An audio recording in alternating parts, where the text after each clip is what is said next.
अहमदाबाद में साबरमती के तट पर स्थित गांधी आश्रम 1917 से 1930 के बीच गांधी जी की कर्मभूमि रहा। यहीं से गांधी जी ने रचनात्मक कार्य, शिक्षा और सत्याग्रह के प्रयोग किए। यह आश्रम भारत की स्वतंत्रता की खोज का एक महत्वपूर्ण आधार बना। आश्रम की अनुशासित, सरल और प्रमाणित वास्तुकला गांधी जी के मूल्यों और दर्शन का प्रतीक है।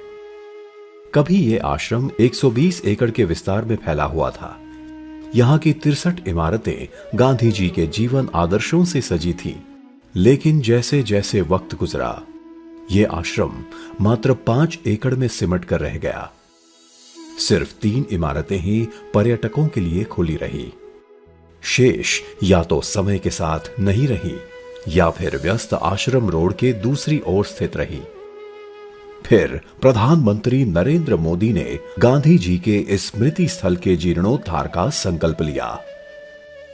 इस तरह शुरू होने जा रहा है गांधी आश्रम को उसके मूल रूप में लाने का कार्य।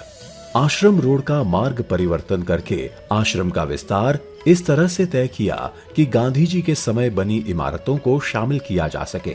विभिन्न ट्रस्टों के माध्यम से परिसर में रहने वाले आश्रम वासियों को घर अथवा उपयुक्त प्रति कर दिए गए। आश्रम के मास्टर प्लान में मौजूदा 5 एकड़ का विस्तार 55 एकड़ तक किया जाएगा। 36 इमारतों का जीर्णोद्धार होगा।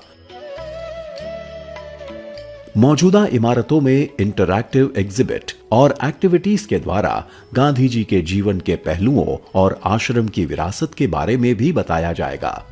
इसके अलावा यहां आने वाले हर एक विजिटर का अनुभव हो अद्भुत, इसलिए आश्रम को एक विश्व स्तरीय मेमोरियल की तरह विकसित किया जाएगा। ओरिएंटेशन सेंटर, चरखा कताई, हाथ से कागज तैयार करना, सूत कताई जैसी एक्टिविटीज लोगों के चरित्र निर्माण में भूमिका निभाएंगी और होंगी लोगों के लिए सुविधाएं।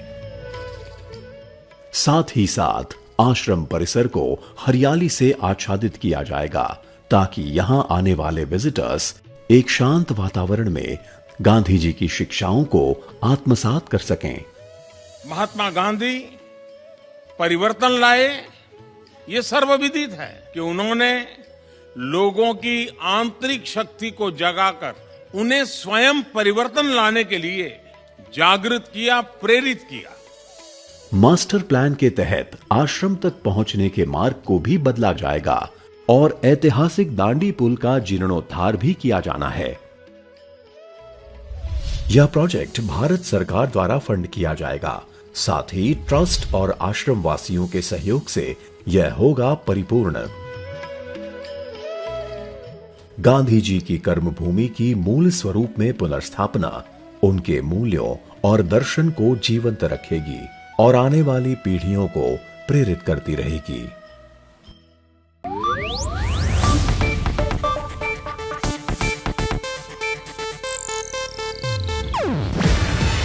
ಇದು ಏಷ್ಯಾನೆಟ್ ನ್ಯೂಸ್ ನೆಟ್ವರ್ಕ್ ಪ್ರಸ್ತುತಿ।